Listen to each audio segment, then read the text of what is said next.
Bismillahirrahmanirrahim. Assalamualaikum warahmatullahi wabarakatuh. Hai, apa khabar murid-murid semua? Berjumpa kita lagi bersama saya, Cikgu Muhammad Nazir.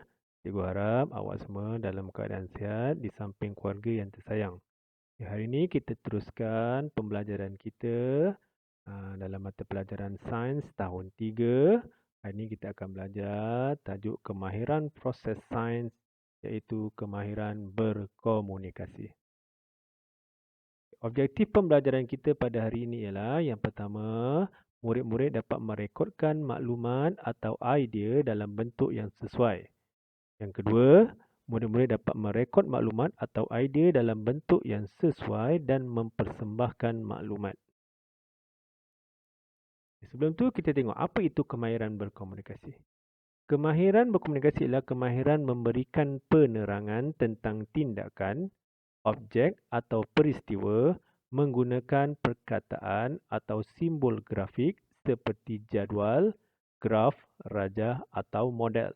Maksudnya kita menceritakan, kita memindahkan sesuatu maklumat dalam pelbagai bentuk. Kat sini dalam pelbagai bentuk ni sama ada dalam menggunakan perkataan, simbol ataupun kita buat dalam bentuk jadual, graf, rajah atau model dan sebagainya.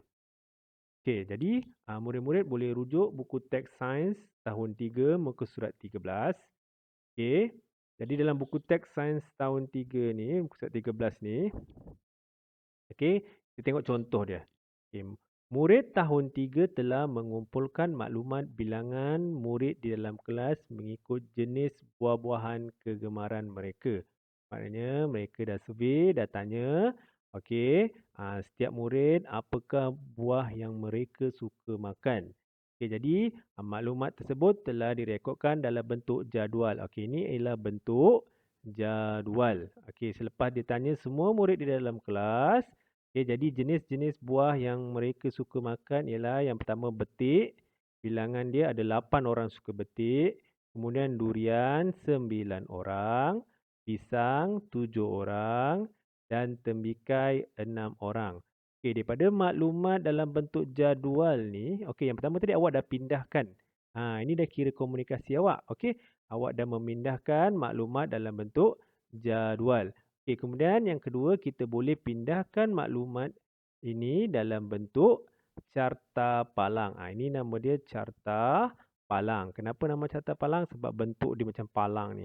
Dia ada satu garisan anak panah yang tidur macam ni ke bawah. Okey, melintang macam ni. Kemudian satu lagi garisan menegak. Ini nama dia carta palang. Kalau jadual ni kat sebelah kiri ni tulis jenis buah-buahan kegemaran. Ditulis kat bawah. Jenis buah-buahan kegemaran. Kemudian bilangan murid. Dia tulis ke atas bilangan murid. Macam betik 8 orang. Dia tulis betik. Dia buat ni palang. Sebab tu nama dia carta palang. Dia bentuk palang ni kan. Betik 8.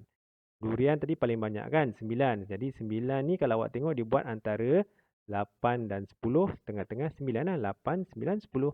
Kemudian pisang dan tembikai. Okay, ini adalah satu contoh bentuk komunikasi. Berkomunikasi. Okay, seterusnya. Selain daripada carta palang, kita juga boleh buat dalam bentuk carta pai. Okey, ini contoh carta pai.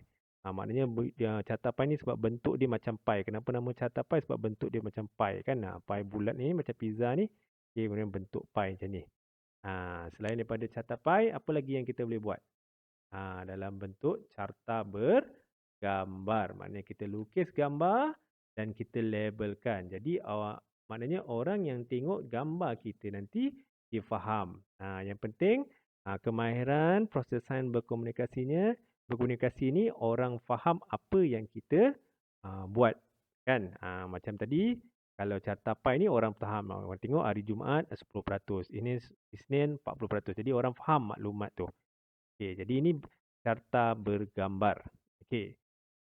Kemudian contoh lagi satu. Okey, nampak apa yang awak nampak kat sini? Ada seekor kucing kan?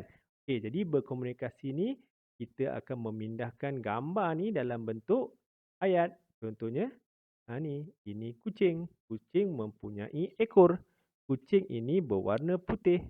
Jadi kat sini telah berlaku kemahiran proses sains berkomunikasi. kasih.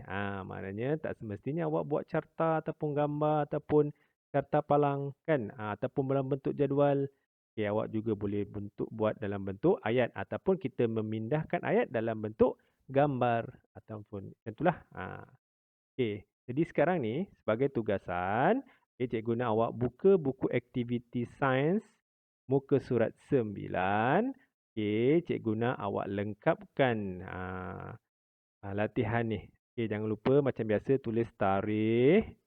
Okay, kemudian kita baca sikit. Rani membuat penyiasatan tentang cara rakan-rakannya datang ke sekolah. Okay, berjalan kaki, menggunakan basikal. Okay, berjalan kaki 6 orang. Berbasikal 8 orang. Memonceng 5 orang. Naiki kereta 11 orang. Jadi, cikgu nak awak pindahkan maklumat dalam bentuk jadual ni. Okay, dalam bentuk apa saja bentuk komunikasi. Sama ada nak buat carta palang boleh, carta pai boleh, carta bergambar pun boleh. Okey? Jadi, kalau dah siap, macam biasa, snap gambar, snap kerja awak, hantar kepada cikgu sebagai bukti kehadiran. Okey? Jadi, cikgu harap awak faham. Kita jumpa lagi dalam sesi pembelajaran akan datang. Assalamualaikum warahmatullahi wabarakatuh.